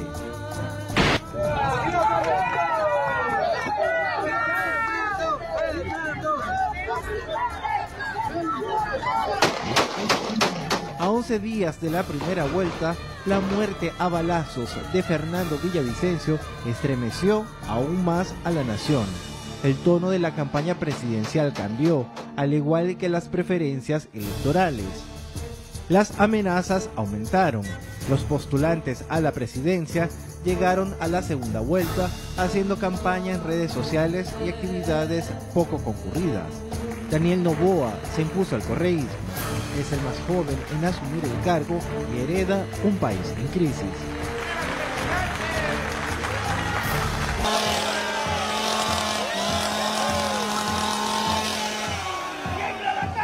Con esta motosierra, Javier Milei llegó para cortar con el bipartidismo. ¡Zurdos, hijos de p***! ¡Tiemblen! ¡La libertad avanza! ¡Viva la libertad, carajo! ¡Vamos! No cree en el aborto o el cambio climático. Con su verbo encendido, prometió cerrar el Ministerio de la Mujer y aseguró que con la clausura del Banco Central bajará la inflación. Incluso ofendió al Papa Francisco. Todo esto le ayudó a sacar ventaja en las elecciones primarias adelantadas, pero no en la primera vuelta. Al final cedió y pactó con la casta. Para el balotaje hubo una masiva participación. El 19 de noviembre ganó la presidencia y a partir del 10 de diciembre estos son los problemas que enfrenta.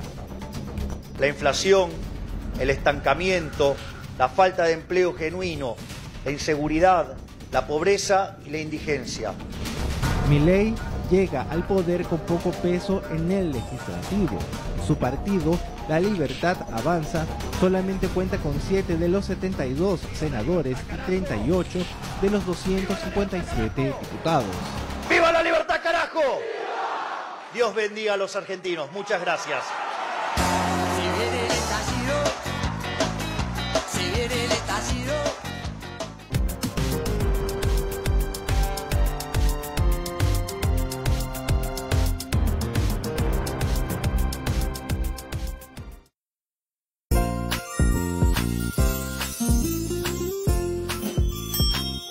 IRTP les desea feliz Navidad y un próspero 2024. Todo Fútbol despide el año en una edición especial para hablar de lo más destacado del 2023. Universitario Deportes vuelve a ser campeón en 2 finales ante el tradicional rival, Alianza Lima. Paolo Guerrero y sus títulos en Ecuador. La selección peruana y un año de dudas. Los mejores goles de la Liga 1 y mucho más. Este 31 de diciembre a las 9 de la noche. Todo Fútbol. TV Perú Noticias. Siempre informados.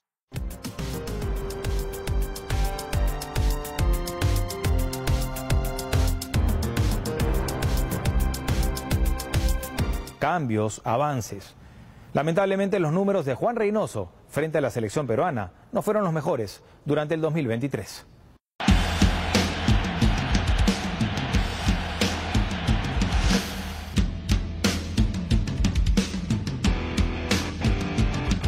Los números de Juan Reynoso con la selección peruana no fueron los mejores a lo largo del 2020, año en donde las expectativas eran altas con relación a su gestión, pues el camino hacia la próxima Copa del Mundo tenía su génesis con la disputa de los primeros 18 puntos. Creo que Perú hoy está en condiciones de seguir siendo un equipo competitivo y pelear la eliminatoria no sobre el último tercio de la tabla de posiciones, sino pelearla mucho más cerca a los 2-3 primeros lugares. Ese es el plan. Entusiasmo que se diluyó conforme fueron pasando las fechas y a día de hoy arroja un preocupante saldo de solo 2 unidades cosechadas. Por si fuera poco, ocupamos el último lugar de la tabla de posiciones. De hecho, este es el peor arranque de la bicolor en la historia de las eliminatorias. Los peores antecedentes se dieron rumbo a Sudáfrica 2010 con José Cheo Solar y Brasil 2014 con Sergio Marcano. En ambos procesos se sumaron 3 puntos y ahora con Reynoso esa fatídica estadística toma su versión más gris. Lo cierto es que a diferencia de aquellos arranques, la zona de repechaje no está tan lejos para el equipo de todos por el aumento de cupos al Mundial. Son 3 los puntos que nos separan de Paraguay y aquel 7º lugar. Aunque esa cercanía por ahora sea una ilusión que no se justifica en un buen rendimiento colectivo. Nos está costando por la coyuntura. Tenemos jugadores que no están jugando en sus ligas, no están de repente como para aguantar los 90 minutos. Y esa situación nos complica de cara a armar un plan de juego. Balance preocupante que se extiende al aspecto ofensivo. No fue hasta el partido de Venezuela que los dirigidos por Reynoso pudieron celebrar por primera vez un tanto en las eliminatorias.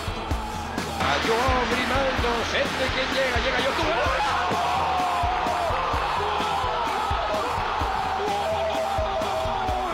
Perú tenía opciones y Yotun rompe el maleficio. Un apartado que preocupa en demasía, ya que Perú es, junto a Paraguay, la selección con la producción más pobre en ataque. Solo Bolivia, con 14 dianas recibidas, supera a la blanquirroja en un podio de poco privilegio, con un detalle no menor: la diferencia de gol. Es mínima, que podría decidir una plaza al próximo certamen mundialista, y en la que también estamos en deuda, con un saldo de -8. Aquí había un proyecto. O sea, a mí cuando me fueron a buscar, todo este escenario que está pasando era una opción. Y esto se habló, se puso en la situación del contrato, previendo una situación mala como la que está pasando. A su vez, incorporando los amistosos de la selección nacional en este 2023, los números se tornan más terroríficos, pues solo se ganó en una oportunidad, y esa fue ante Corea del Sur, el 16 de junio pasado, en la gira asiática. Expedición en donde se tuvo la peor derrota de la era Reynoso, con un contundente 4-1, propinado por Japón. En marzo fue derrota por 2-0 a manos de Alemania y un empate sin goles con Marruecos. Así, Juan Reynoso cerró el 2023 con solo un partido ganado. Involución sostenida que también se vio expresada en el ranking FIFA. Desde abril a julio, Perú era quinto en Sudamérica, ocupando el puesto 21. Después de un inicio para el olvido en las eliminatorias, bajó hasta el escalón 35 y es sexto en la región, desplazado por Ecuador, gracias a su buen momento. Quien sí ganó fue Universitario de Deportes. Venció 2-0 a la Alianza Lima en la gran final disputada en el Estadio de Matute, consagrándose campeón de la Liga 1 del fútbol peruano tras 10 años.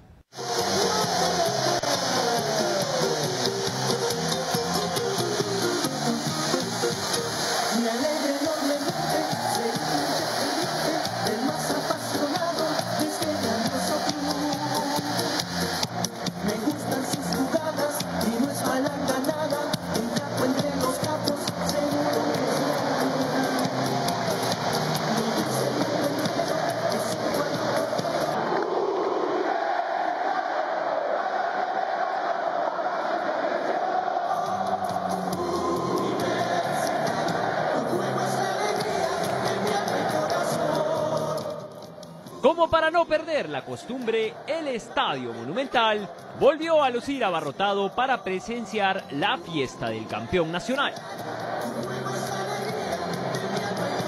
Celebración que, por cosas del destino, se prolongó unos días más, pero que fue la excusa perfecta para inmortalizar esa comunión entre la hinchada y el plantel crema.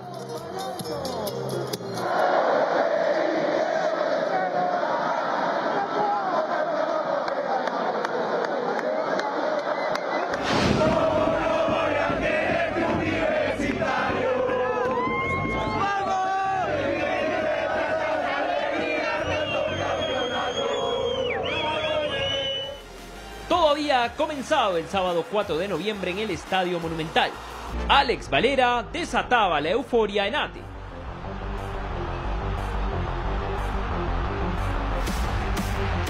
Algarabía que Gabriel Costa apagaba con un gol de último minuto.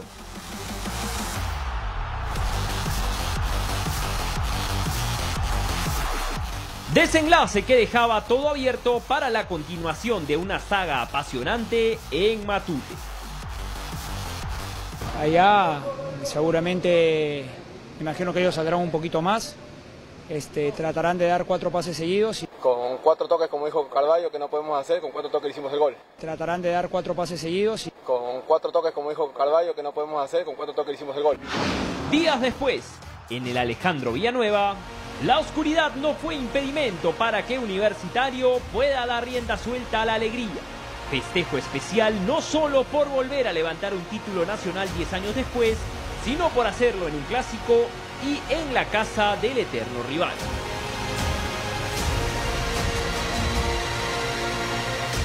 Festejo que había empezado muy temprano con el tanto de Edison Flores y certificado por este golazo de Horacio Calcaterra.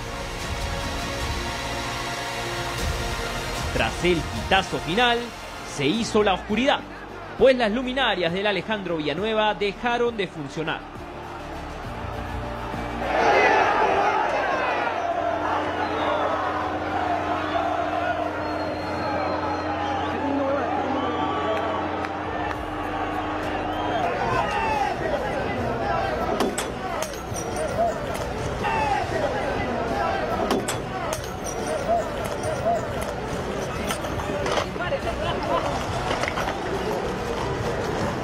Llegada al hotel de concentración con un recibimiento especial por parte de los hinchas.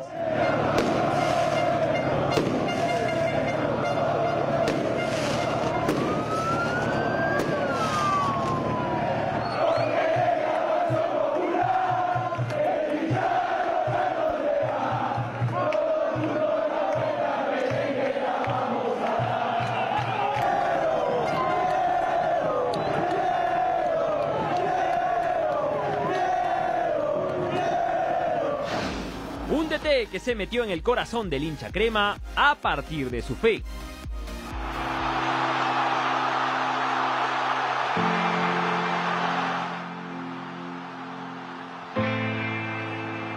Él siempre me ha ayudado y la Virgencita. No se trata de un día puntual o si pasó, me llegó, como usted sabe que llega la fe, es una gracia que también siempre me apresuro a decir que seguramente no soy ejemplo de nada, pero bueno, es algo que traigo desde muy chico. Devoción arraigada en Fossati desde niño. En la familia a través de mi madre. Mi padre no. Él se autotitulaba ateo.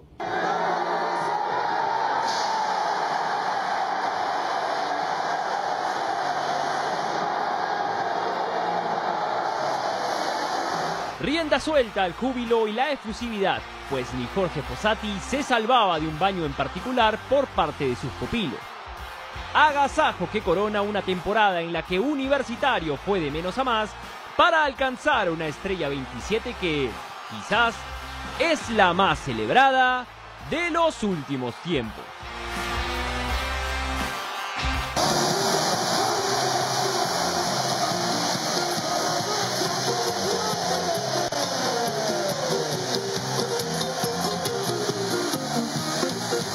brillando más peruanos en el fútbol internacional. Paolo Guerrero y Luis Advíncula tuvieron un gran reconocimiento este año. Fueron finalistas de torneos CONMEBOL.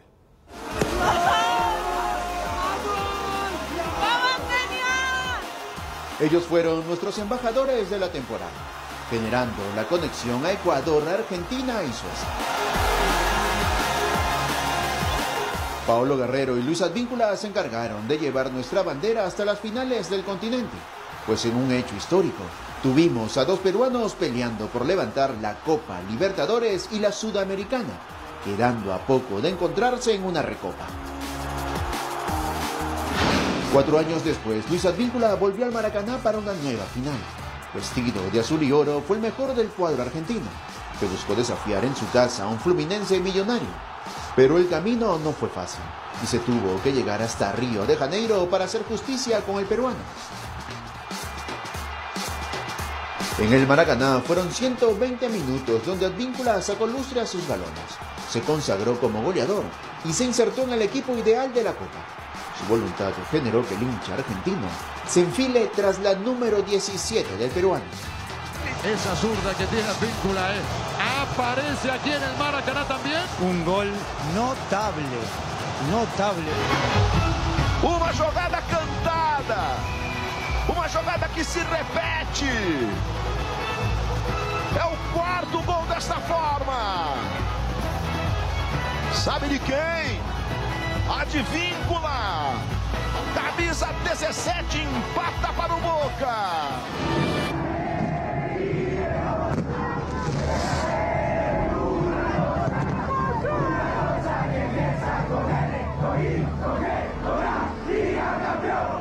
Fue la flamante incorporación para los octavos de la Copa Sudamericana y su estreno fue acorde a sus pergaminos. ¡Y allá va Paolo! ¡Gol! Y si bien alguien quiso poner en tela de juicio su efectividad, Paolo Guerrero abrió la tanda de penales tras los errores ante Ñublense. Ya en cuartos le tocó asumir nuevamente la presión, esta vez en el Morumbí con un clima sumamente hostil contra nuestro compatriota, y donde consolidó su liderazgo dentro del equipo. Con el boleto a semifinales de Sudamericana, Paolo evidenció aquella contención en su intimidad de la que tanto habló, pues su familia lo acompañó en cada viaje. Y apareció cuando más se le necesitó. La ida ante Defensa y Justicia fue el partido que reafirmó su figura de principio a fin. Vamos, Liga. La quinta estrella. É tarde de decisão, é tarde de final de Copa Sul-Americana. Brasileiros y ecuatorianos. En Ciudad del Este, el depredador disputó los 120 minutos de la final ante Fortaleza, poniendo su jerarquía a disposición de los suyos. Y con lo que restaba de él, asumió una vez más abrir la tanda de penales. Gil Guerreiro, pé direito na bola, defendeu João Ricardo. Yo trato de sacar lo positivo de lo negativo. ¿No? Cuando no consigo un objetivo, cuando no consigo un partido o estamos pasando por una situación mal, trato de ver cómo se puede mejorar. El remate errado no pudo ensombrecer la campaña del peruano, que insertó su nombre en la historia de LDU con la conquista de la Sudamericana.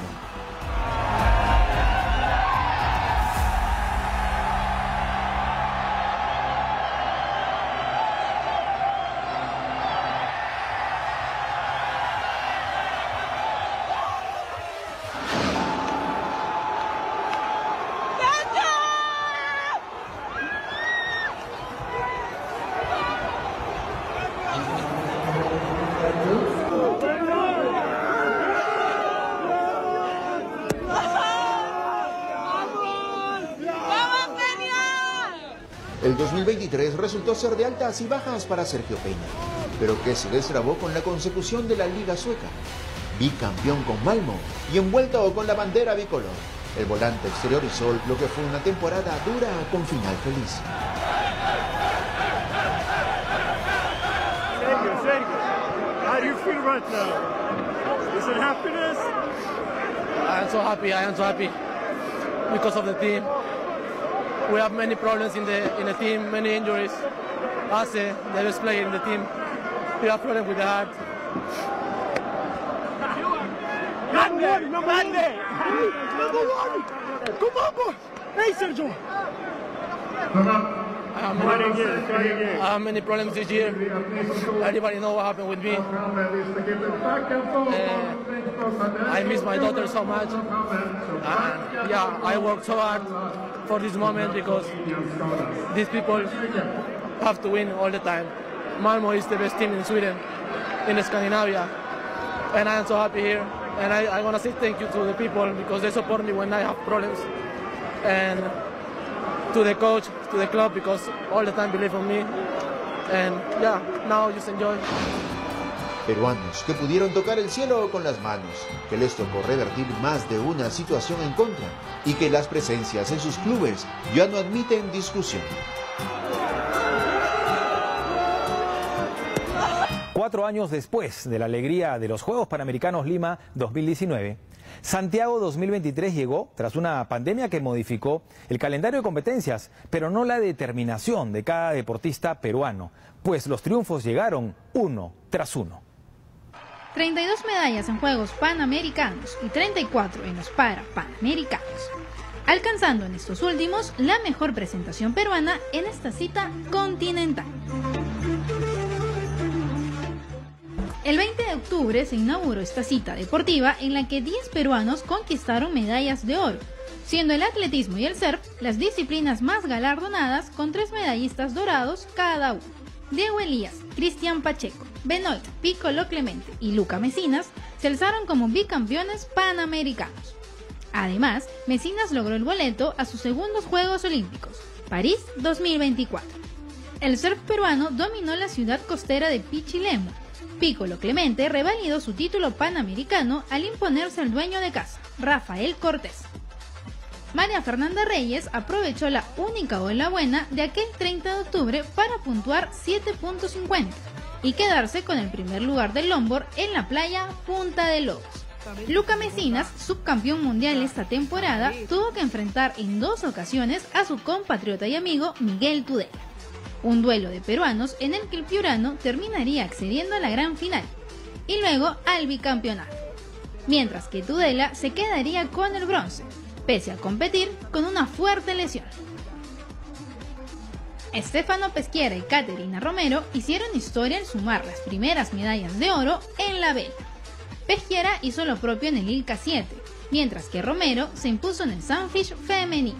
Sí, total, es un logro que vengo buscando hace muchos años, años de mucho sacrificio, de hecho probablemente unos 15 años a nivel profesional en este deporte y en la clase ILCA 7, que es la más competitiva a nivel mundial de todas las clases olímpicas.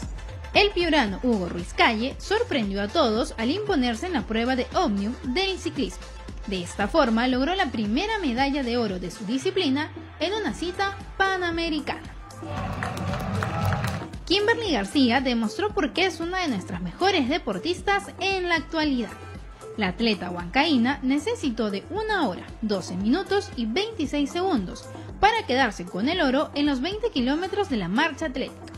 Además, junto a César Rodríguez, lograron el segundo lugar en la debutante prueba de la maratón de marcha atlética por relevos. También natural de Huancayo, Luzmeri Rojas impresionó a todos al dominar los 10.000 metros planos en Santiago. Con un tiempo de 33 minutos, 12 segundos y 99 centésimas, el oro quedó en manos de nuestra destacada atleta. No podemos dejar de lado a los 22 peruanos que sumaron medallas de plata y bronce, con nombres destacados como los de Alexandra Grande en karate, María Luisa Doig en esgrima, Itzan Delgado en el stand-up paddle y Angelo Caro en el skate. Todos ellos ganadores de preseas plateadas.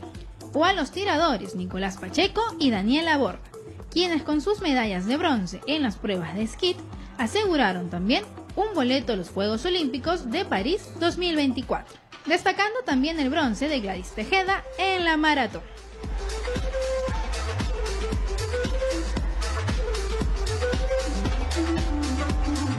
Pilar Jauregui, abanderada de la delegación nacional, sumó 2 medallas de oro. Pedro Pablo de Vinatea no se quedó atrás y tras vencer al canadiense William Rousey, se coronó bicampeón de la clasificación SL3. Juliana Póveda sumó en Santiago su primera medalla dorada para Panamericano, además de sumar una de plata junto a Nilton Quispe en la SH6. Angélica Espinosa no decepcionó y dejó todo su esfuerzo en el tatami para revalidar su título y coronarse bicampeona en el para taekwondo. Estoy muy feliz, bastante tranquila ahora después de haber peleado y súper agradecida con toda la gente que estaba aquí apoyándome. La revelación de este certamen fue Daniela Campos. Ganó el primer oro en Santiago 2023 en el para tiro con arco, en la prueba del arco recurvo. 6 medallas de oro, 9 de plata y 19 de bronce. Es el saldo que dejó esta justa en la ciudad sureña.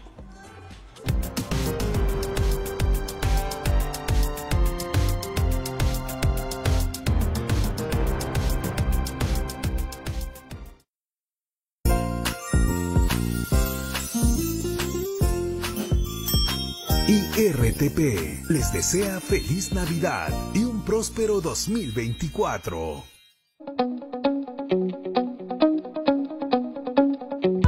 Soy Joel Larrea y cubro toda la información de la región Lambayeque para TV Perú Noticias. Siempre informados.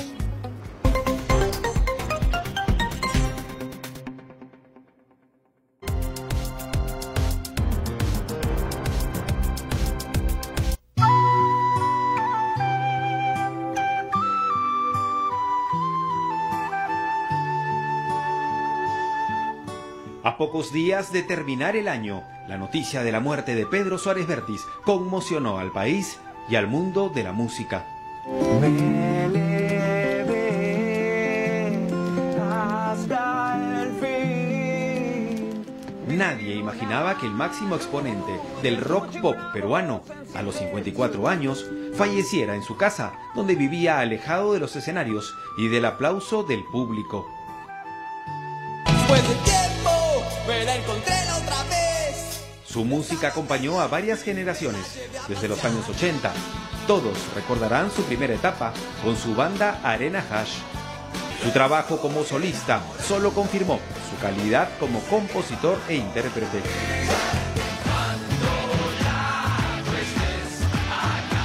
Su tema, Cuando pienses en volver, es considerado el himno de los migrantes peruanos.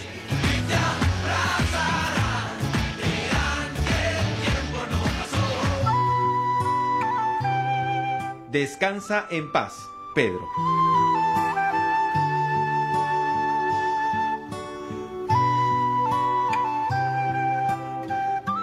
Subimos unos escalones para tomar asiento y leer algunos párrafos de Les dedico mi silencio.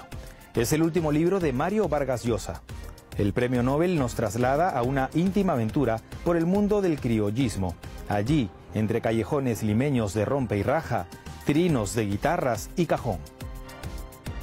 En lo primero que se fijó Toño Azpilcueta, un detalle que no se le olvidaría jamás, fueron los zapatos de charol que llevaba el chiclayano, sin calcetines, por supuesto. Esos zapatos eran como una muestra de fábrica, algo tan personal como una tarjeta de visita. Lo que acabamos de escuchar de voz de nuestro Premio Nobel de Literatura es un breve fragmento de Le dedico mi silencio, la última novela con la que nos sorprende Mario Vargas Llosa a través del sello editorial Penguin Random House. Hablamos de una novela dedicada a la música criolla de la mano de una investigación muy interesante.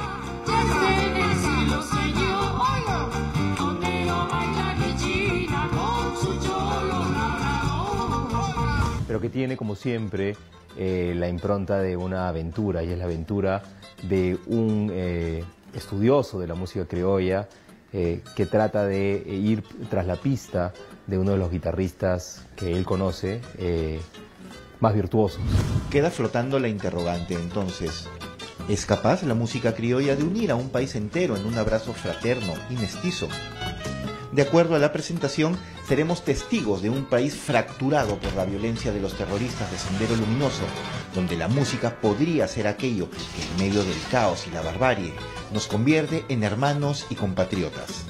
Así, recorremos a través de los ojos de Toño Azpilcueta, el protagonista, los callejones de Lima, aquellos de un solo caño, de rompe y raja, de guitarra y de cajón.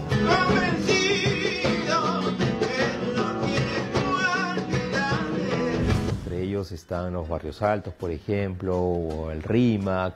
Hay una reconstrucción muy interesante que hace Vargas Llosa de todos estos lugares donde se menciona el origen de la música criolla. Con ese telón de fondo, el protagonista de Les dedico mi silencio se embarca en una gesta muy particular y en ella descubre a Lalo Molfuino, un virtuoso del criollismo, guitarrista del que siempre quiere saber más. Bueno, Toño Azpilicueta es una persona dedicada toda su vida a la investigación de la música criolla. Él ha tenido ya varios vínculos con la universidad, por ejemplo, San Marcos. De ahí venía también su gran maestro, su gran mentor. También menciona a Cecilia Barraza, que dicho sea de paso es un personaje de la novela. Aparece ahí y conversa con el señor Azpilicueta. A él siempre le gustó la música criolla, nunca lo dijo, pero siempre le gustó la música criolla y por eso que el personaje parece que se vuelve loco, porque sabe que imposible poder unir con la música criolla. Sí. Cuando abría la boca lucía unos dientes blanquísimos, estaba adusto y no hablaba, ni siquiera para agradecer los ralos aplausos con que lo recibieron. Ficción y ensayo, literatura y música. Y la pluma de Vargas Llosa, tan generosa como siempre. Les dedico mi silencio es, en suma, la historia de un hombre que soñó un país unido por la música y enloqueció queriendo escribir un libro perfecto que lo contara. Y en el Festival de Cine de Lima se conmemoraron 100 años del nacimiento del gran Armando Robles Godoy. Como cada primera quincena de agosto de cada año, los amantes del séptimo arte tomaron la capital peruana para vivir y disfrutar de la 27 edición del Festival de Cine de Lima, que en esta oportunidad sirvió además para celebrar los 100 años del nacimiento de uno de los más icónicos cineastas peruanos del siglo XX. En este año, en el que conmemoramos el centenario del nacimiento del cineasta Armando Robles Godoy. Y la muerte es lo único importante que hay en la vida. Imagínate que todos fuéramos inmortales. Qué desastre sería esto. Su vida y su obra fueron celebradas a través de La Muralla Verde, el largometraje que fue candidato del Perú a los premios Oscar de la Academia del año 1969. Pero no una cerveza limpia e inocente. Mi querido Mario, vamos a tomarnos un submarino. Lo vamos a recordar pasando La Muralla Verde, que tal vez es su película más ambiciosa, ¿no? En una versión restaurada, ¿no? Con recursos de AFO, ¿no? Tuvimos una linda exposición de documentos y de objetos de su vida. Durante los 9 días que duró el festival se incluyeron 34 películas latinoamericanas en competencia, totalizando 130 producciones tanto en la modalidad de pago como en la de ingreso libre. La 27ª edición del Festival del Cine de Lima pone un granito de arena en la construcción de un país mejor, más sano, inclusivo y justo. Seamos protagonistas. Como cada año, el festival sirvió para mostrar nuevas películas peruanas en estreno absoluto, siendo estas Muerto de Risa, Taita Shanti, Reinaldo Cutipa, Cielo Abierto, Islandia, Sonido Amazónico y Rojo Profundo. ¿Quiénes peleaban por cambiar esa sociedad? En el fondo, el cine es comunicación. Yo creo que es una ventana por la cual muchas veces también se puede llegar a la sociedad. Hemos tenido 4 películas peruanas, de las cuales 3 han sido realizadas en lenguas originarias y fuera de Lima. Eso es una hermosa noticia para el proceso de creación de industria y de descentralización de nuestro cine. Estas películas además han continuado su camino en otros festivales, cosa que nos refuerza en saber que nuestro cine peruano está cada vez más potente. En el marco de la ceremonia de premiación, el Ministerio de Cultura, a través de un jurado, entregó el premio a la mejor película peruana. El vencedor fue el largometraje de corte experimental Cielo Abierto, dirigido por Felipe Esparza. Es que ese es nuestro festival, una amplia casa en la que todas y todos somos protagonistas, combatientes del cine latinoamericano. La 27ª edición del Festival de Cine de Lima cerró dando como ganadora el trofeo Spondylus a Mejor Película de Ficción a la cinta mexicana Tótem, de Lila Avilés. Mira, es para ti. Te pinto este cuadro para que lo puedas ver cuando tú quieras, porque a veces hay cosas que quieres mucho que no vas a poder ver. Ya casi llegamos al final del programa y ahora quiero dar pase a la voz de los niños. Nuestros hijos son cofres valiosos de enseñanzas. Si nos detenemos para observarlos o escucharlos, aprenderemos mucho más de ellos que ellos de nosotros.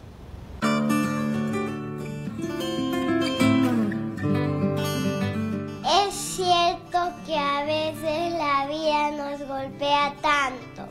Quizá en este momento muchos peruanos se encuentran atravesando muchos tiempos difíciles. Quizás veamos todo oscuro alrededor. La guerra en el mundo nos ha traído mucha tristeza. Pero hay algo que me gustaría que responda. ¿Qué es la esperanza?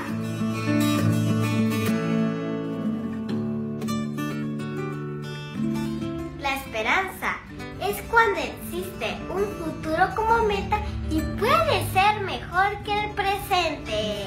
Esperanza, ser optimista. Queremos enviar un mensaje al terminar este año. Dejemos la pelea, construyamos armonía. Intenta ser parte del cambio. Sobre todo, esfuérzate. Esfuérzate día a día por ser honesto. Por ser gentil, por respetar a los demás. Al ser honesto en cada acto de tu vida. Y ayudar a quien lo necesite. Aunque parezca imposible, el amor puede unirnos otra vez. Este es un mensaje al mundo para que juntos construyamos un solo país.